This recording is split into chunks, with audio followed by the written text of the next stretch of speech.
Desde la Asamblea Legislativa, informamos con la verdad los temas más importantes de nuestro país. Damos inicio con Así las Cosas, su podcast de confianza. Hola, ¿qué tal? Muy buenos días. Gracias a todas y todos por acompañarnos un día más aquí en este podcast Así las Cosas, un esfuerzo que hace la Fracción de Liberación Nacional por llevarles a todos ustedes la información más acertada de lo que ocurre aquí en la Asamblea Legislativa, en el entorno político, también nacional en nuestro país. El día de hoy tenemos un tema de suma trascendencia e importancia. Como la mayoría sabemos, hubo un intento de parte del Poder Ejecutivo por aprobar 2.684 millones de colones en este quinto presupuesto extraordinario para hacer carpas, o más bien cárceles a través de carpas. Esta propuesta la hizo el Ejecutivo, pero se frena en la Comisión de Hacendarios. Y por eso hoy estamos con dos invitados de lujo que manejan apropiadamente el tema. La primera, doña Dinora Barquero, quien es la presidenta de la Comisión de Ingreso y Gasto Público y quien además tiene una amplia experiencia en todo el tema de justicia, seguridad y el asunto, por supuesto, carcelario. Bienvenida, doña Dinora, ¿cómo me le va? Muy buenos días, doña Angie, muy complacida de estar aquí con usted y con quienes están conectados a la red para este trabajo del día de hoy, desde la Fracción de Liberación Nacional y desde la Asamblea Legislativa. Muchísimas gracias. Contarles que ahorita se nos une el diputado Francisco Nicolás, quien también ha sido protagonista en toda esta investigación, en todo este asunto que, pues por supuesto tiene muchas aristas, pero sobre todo la seguridad ciudadana. Él ahorita se nos une porque está en comisión, ya casi ingresa, pero vamos a empezar justamente con la presidenta de la Comisión de Ingreso y Gasto, doña Dinora. Este tema ha sido catalogado por muchas personas que han venido a audiencia como una ocurrencia. Cuéntenos un poco de cómo empieza esta propuesta y qué es básicamente lo que quería el Ejecutivo con esto. Bueno, ciertamente cómo empieza la propuesta, hay toda una nebulosa porque por un lado dicen una cosa, por otro lado dicen otra. En la comisión inclusive se manejaron diferentes versiones de parte del ministro, que había dicho una versión en una comisión y en la Comisión de Ingreso y Gasto nos dice otra versión. Lo que sí le puedo decir es que para nosotros en la comisión es de suma importancia la investigación sobre este tema, no solo por el ingreso, no solo por el gasto público, que es esencia de la comisión, sino también por que el sistema penitenciario es una de las preocupaciones de la Comisión de Seguridad y Narcotráfico. Entonces, por eso es muy importante para nosotros el cómo se vaya a manejar esta situación. No solo, como les repito, doña Angie, por el ingreso y gasto, sino también por la parte de seguridad y narcotráfico, que es esencial darle contención a quienes están privados de libertad, pero al mismo tiempo manteniéndoles todos sus derechos, como en un Estado de Derecho como el nuestro, constitucionalmente se les garantiza. Doña, ¿habían criterios técnicos que respaldaran esta propuesta de parte del Ejecutivo? No había criterios técnicos y eso es parte de lo que se está investigando en una comisión y de lo que vamos a investigar en la Comisión de Ingreso y Gasto. No hay criterios técnicos, eso sí quedó claramente establecido ya, porque el señor ministro viaja a España a otra situación, según él lo manifiesta, y ahí es donde sale la posibilidad de esto. Los criterios técnicos que ellos refirieron en la Comisión de Seguridad son muy elementales, ciertamente. No representan la rigurosidad de criterios técnicos con que debe manejarse no solo una construcción, sino los criterios técnicos con que debe manejarse el abordaje y la ubicación de los privados de libertad. Ahí el criterio técnico es esencial porque no, por el nivel de rigurosidad en cuanto a peligrosidad, a ubicación, así pueden relacionarse privados de libertad de un ámbito y de otro ámbito, aún siendo dentro del mismo ámbito, ¿verdad? Sin valorar si son de un ámbito o de otro. Aún siendo del mismo ámbito, deben haber criterios técnicos de rigurosidad donde se van a ubicar los privados de libertad, porque aquí tenemos claro que jugamos con... digamos que no es el verbo adecuado, es coloquialmente, pero aquí trabajamos realmente con valoraciones donde se ve el nivel de relación que hay entre privados de libertad, sabedores de que hay pandillas al interno, hay pandillas afuera, de los que pueden ser partícipes privados de libertad, que están intramuros y que pueden al mismo tiempo generar conflicto o darle más amplitud de poder a un determinado grupo si juntamos varios elementos que pertenezcan a esos grupos delictivos. Así es que el criterio técnico aquí es esencial, es importantísimo, es vital, porque ciertamente podemos estar jugando con vidas humanas, no solo de quienes están ahí, sino de quienes llegan a visitas, porque un conflicto en el adentro puede generar una agresión con una visita por una venganza. Justamente permítame leerle un extracto de una de las audiencias, porque como saben ustedes, los análisis de cada propuesta se hacen en las comisiones legislativas. Ahí se reciben audiencias de personas que están a favor o criterios en contra, y en este análisis justamente esta propuesta para carpas en cárceles, nos dice una persona: un sistema de cárceles en carpas no cuenta con las condiciones mínimas de seguridad y contención para albergar población privada de libertad sin importar el perfil de la población. Usted justamente, doña Dinora, ha trabajado, ¿verdad?, con personas privadas de libertad y ha estado en su vida profesional relacionada con este tipo de centros. ¿Qué es lo que se puede dar en el centro penitenciario, pero además alrededor? Porque no teníamos conocimiento de los lugares específicos en donde iban a estar instaladas estas carpas. Bueno, precisamente por eso yo le digo que el criterio técnico es muy importante, porque aquí no solo se trata, el criterio técnico no solo de el trabajo con los privados de libertad, sino el criterio técnico del Patronato de Construcciones, de infraestructura. El Patronato de Construcciones es una dependencia del Ministerio de Justicia, y entonces ahí hay que ver qué dice, qué se sabe de la infraestructura sobre este tema, a dónde se van a ubicar.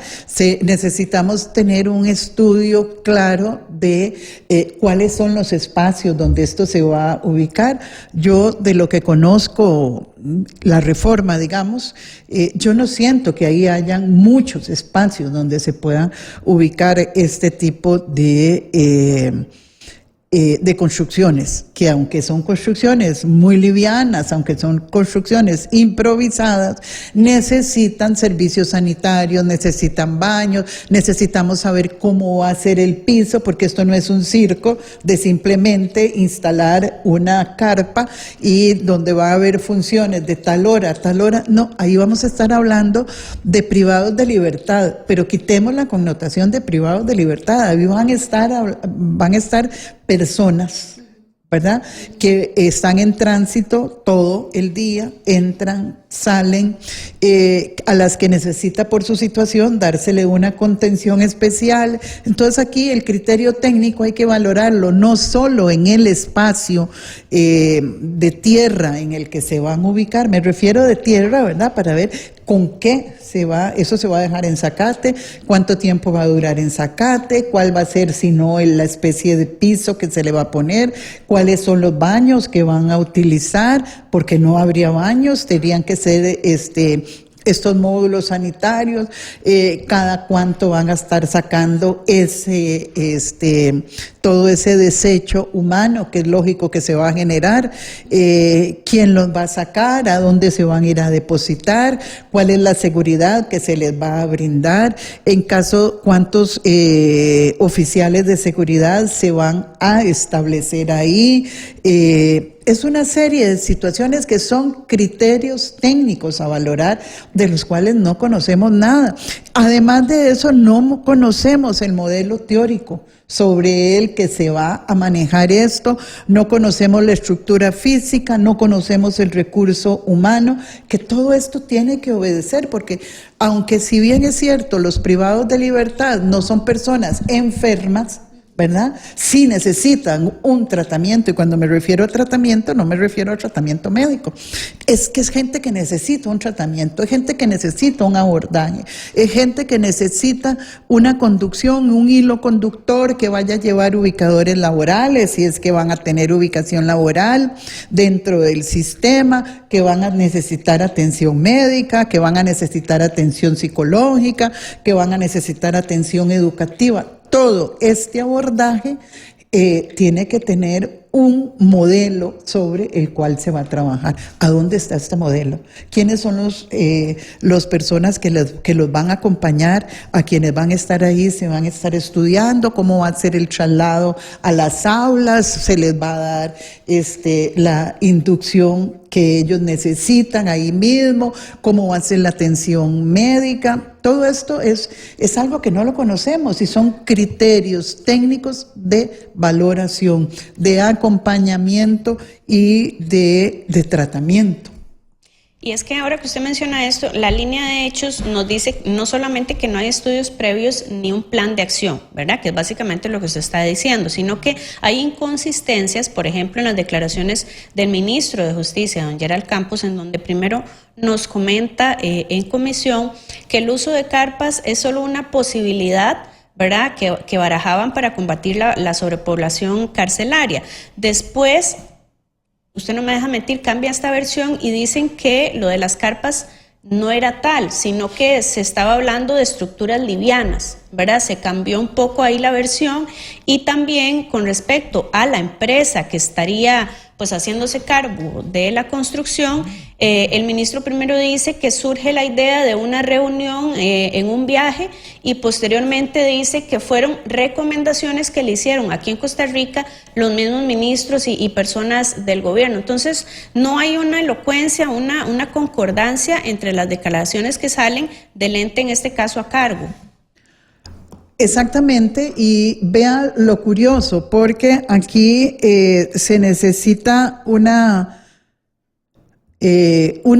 definición clara sobre esto. Si el ministro va a otro país a investigar, se necesita también llevar una serie de cuestionamientos, pero además tiene que estar este proyecto definido aquí sobre criterios técnicos. No se conoce de antes del viaje del ministro, ni se conoce después del viaje del ministro. Pero además el ministro viene a hablarnos de una situación muy particular, y son construcciones livianas. Entonces ya no habla de carpas, que evidentemente las carpas no son funcionales, no han sido funcionales en absolutamente ningún lugar del mundo. Y le voy a decir, las carpas han funcionado cuando son eventuales para ejército, por ejemplo en pandemias, y para refugio eventual también por situaciones migratorias. Pero entonces hay gente que siente eso como un refugio, que lo siente como el lugar donde va a estar seguro, entonces lo cuidan. Aquí estamos hablando de privados de libertad. Estamos hablando de privados de libertad donde las carpas no son un refugio, sino que las carpas son una contención, pero una contención absolutamente vulnerable para que el privado de libertad alcance el afuera. Entonces, ni siquiera en mínima seguridad han sido contención, porque los privados de libertad rompen las paredes, porque le generan violencia a la infraestructura para violentar, valga en este caso la redundancia, para violentar ese elemento estructural que le manifiesta un límite, que le manifiesta una contención. Entonces, desde ese punto de vista, las cárceles no representan nada de eso, a diferencia, como le digo, de las situaciones migratorias, de las situaciones para enfermos en casos de pandemia, o de las construcciones de este tipo para militares, que es gente o con una disciplina o que ven eso, como lo refiero, como un refugio. En este caso es una contención que ellos tienen que violentar. Entonces, no funciona como cárceles. Y para entrarle muy rápido a la segunda parte que usted me manifestaba, que el ministro ya dijo, no son carpas, son construcciones livianas. Ok, son construcciones livianas, se lo vamos a aceptar. Pero igual, ¿a dónde está el criterio técnico para esas construcciones? ¿A dónde está la definición de infraestructura? ¿A dónde está el que nos digan cuáles son los privados de libertad que se van a ubicar en esas construcciones livianas? Todas las mismas signos de pregunta que tenemos para las carpas las vamos a tener para estas construcciones livianas, con un agravante. Existe el antecedente de terrazas, que es una construcción liviana, menos estructural, menos fuerte que la que puede estar en mínima seguridad, y que ellos simplemente dijeron no funciona. No funciona esta construcción de terrazas porque los privados de libertad no pueden ser ubicados ahí, precisamente alegando seguridad, alegando contención, alegando falta de recursos para oficiales de seguridad. Pero ahora bien, yo digo, si esta construcción liviana está sin sustento humano, por todo eso, porque no se hicieron, según esta administración, los estudios técnicos de a quiénes se iban a ubicar ahí, porque no hay personal de seguridad para atenderlos y por otra serie de cosas. Si esto no ha funcionado, teniendo ahí un recurso que sí puede ser utilizado, porque hay privados de libertad que salen a hacer aseos en la oficina, porque estos privados de libertad no son ubicados ahí. Entonces, si no funciona este tipo de construcción liviana, si ellos mismos dicen, ¿para qué se van a gastar construyendo más? O en una carpa, o este tipo de construcciones que serían, digamos, gemelas, o que serían coincidentes con lo que ya existe y que el gobierno ha dicho que no funcionan. Creo que hasta por sentido común a alguien le dicen que le van a poner una carpa en la comunidad o en la provincia, y pues, a ver, ¿verdad? Seamos honestos, cualquiera tendría o pediría las mínimas normas de seguridad. Una carpa da, por sentido común, pues algunas incertidumbres. Se nos une a la conversación don Francisco Nicolás, bienvenido, muchísimas gracias por acompañarnos, don Francisco. Justamente usted ha sido un diputado protagonista de esta discusión, insistente en que esto se debe investigar, y justamente propone usted una moción que quiero que me explique por qué la propone, a dónde la propone y qué es lo que propone. Muchas gracias, y gracias a quienes nos ven y nos escuchan. Saludos a la diputada Barquero. Y en esencia el tema de las carpas, amén de todos los defectos técnicos de contención, de falta de seguridad, de falta de protección hasta para las mismas personas privadas de libertad, lo que conlleva en el fondo la motivación para presentar la moción ante el control de ingreso y gasto público es que tiene el mismo modus operandi que ha tenido siempre este gobierno cuando monta un negocio extraño, ¿verdad? Estos negocios extraños del gobierno, donde sale diciendo que hay que vender el Banco de Costa Rica cuando ya tiene montado el broker, el intermediario que va a estar en la subasta, sale basureando a la caja diciendo que la caja está quebrada porque ya tiene montado o en la vista alguna empresa de salud privada para poder tercerizar y privatizar la caja. Todos estos movimientos que hacen, sale diciendo que Caldera está colapsada, lo cual es cierto, pero además dice que tiene que ser con el concesionario, que también le ayudó a financiar su campaña.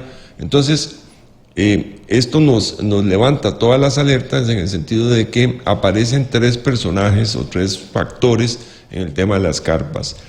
La compañía Datasys, que aparece también registrada en la relación de hechos que presentamos a final del año pasado, indicando que Datasys tiene un manejo muy cercano con el gobierno a través de RACSA, ¿verdad?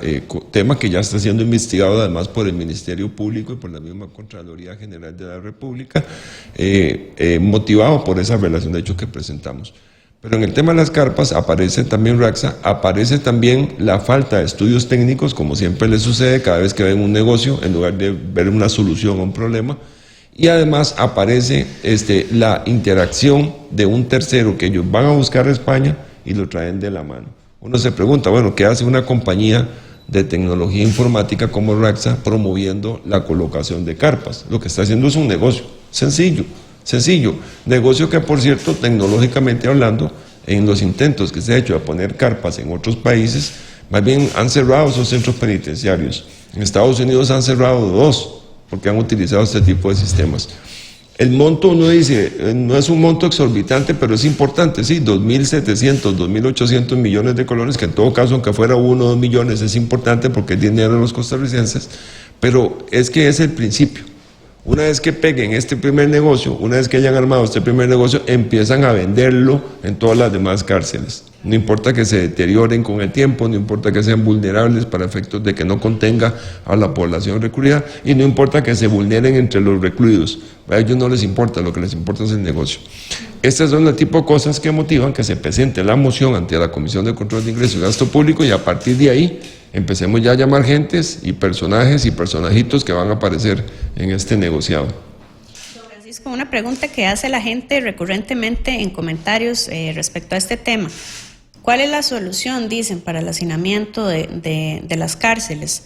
Aquí el tema es que cual sea la solución, deben de haber planteamientos que asesoren, fundamenten las propuestas que vengan desde el gobierno. Hay una terrible falla de planificación a través del Ministerio de Justicia. No se está planificando la cantidad de recintos penitenciarios para poder atender una población que va a ir creciendo conforme nosotros vamos poniéndonos al día, que ya lo estamos haciendo aquí en la Asamblea, con nuevas leyes más modernas que permiten más rápidamente sacar de circulación ciertas personas que están dedicados a la delincuencia organizada, al sicariato. En esa medida, obviamente, la población carcelaria va a aumentar, ¿verdad? Bueno, no se planifica. Y existe un dicho muy sabio en esto, ¿verdad?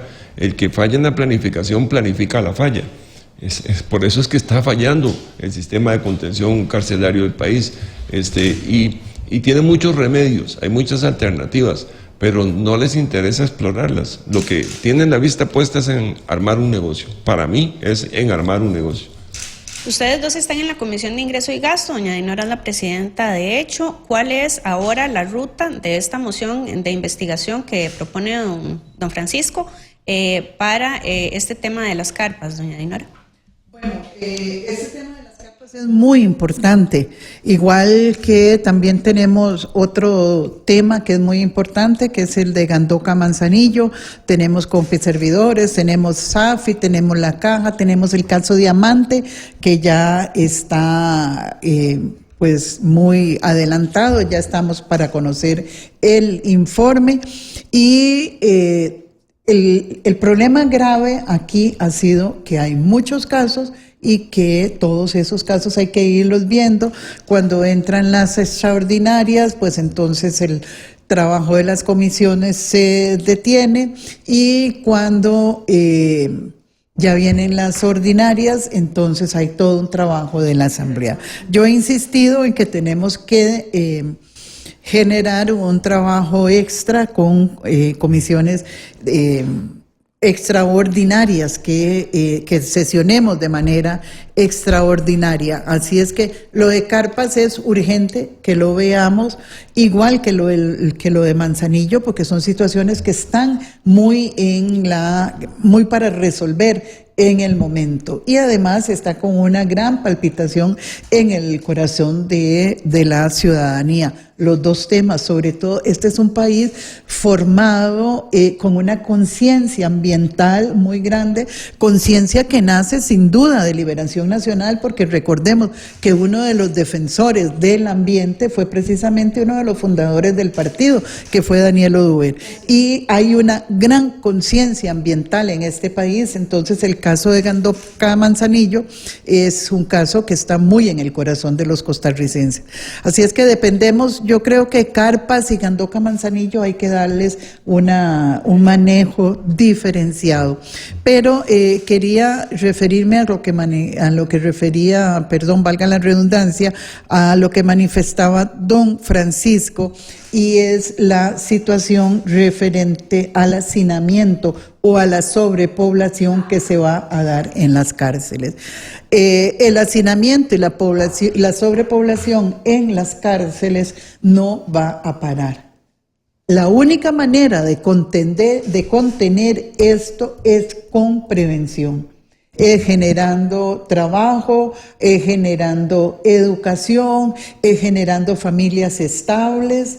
Y para eso necesitamos todo un trabajo desde el Ministerio de Educación, desde el Ministerio de Justicia, desde el IMAS, desde el patronato, desde la caja. Aquí tiene que darse una unión de ese engranaje institucional, porque si no, los delincuentes, si seguimos en esta situación como estamos en estos últimos gobiernos, de potenciar únicamente la situación económica y sacrificar la parte social, seguiremos teniendo cada vez más población que delinca en la calle. Entonces, aquí la situación es una situación de prevención, pero además de eso, hay también lo que me refería antes al tratamiento.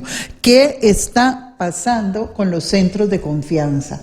¿Por qué esta gente que se va a utilizar en carpas, para las que se van a utilizar las carpas, ¿a dónde están los estudios? Si estas personas pueden estar en un espacio abierto, prácticamente en un nivel en comunidad, ahí entre ellos, porque estas personas no están saliendo a trabajar y a reingresar como se ha funcionado siempre en el sistema penitenciario, que salen a trabajar durante el día y llegan a dormir, o que van a reunirse con sus familias y se presentan los fines de semana, porque los fines de semana hay más riesgo de delinquir, y entonces los fines de semana duermen adentro, como dicen en el sistema penitenciario, y que sí van en un sistema progresivo, en un sistema donde van avanzando en su seguridad, en su trabajo, en su abordaje técnico, y llegan inclusive a ir a firmar una vez al mes. Todo esto lo maneja el Instituto Nacional de Criminología.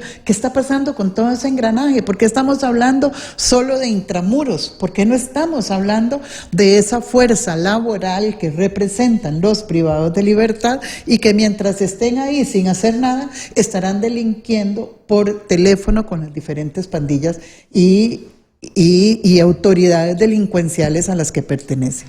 Tiene toda la razón, doña Dinora. Don Francisco, para cerrar, porque desafortunadamente se nos fue el tiempo, esta moción que usted propone además fue aprobada de forma unánime, es decir, tiene el apoyo, esta investigación también de otras fracciones aquí en la Asamblea Legislativa, y tal vez un análisis final sobre el tema.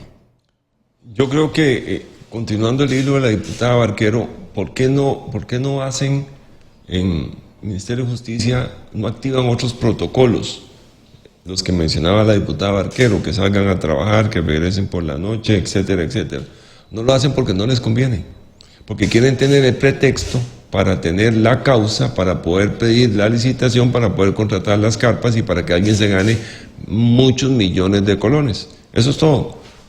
Aquí no hay almuerzo gratis, ellos lo hacen todo medido. Y por supuesto la intencionalidad perversa, dolosa, existe, y por eso lo vamos a investigar, ¿verdad? Porque en la racional de cualquier persona dice, bueno, pero es que son gente profesional, preparada, sí, los mandos medios, que no están conformes y que con valentía han dicho, no hay estudios técnicos, esto es una perfecta ocurrencia meter personas privadas de libertad en carpas o estructuras livianas, o pónganle el nombre que quieran, pero no lo hacen porque no les conviene, se les cae el negocio, sencillo. Gracias a ambos por haber estado con nosotros, a ustedes también por seguirnos en redes sociales. Recuerden que este episodio completo se comparte en YouTube de Liberación Nacional y también en Spotify. Los esperamos el próximo lunes a las 11 de la mañana. Muy buenos días. Nos vemos la próxima semana con un episodio más de Así las Cosas, su podcast de confianza.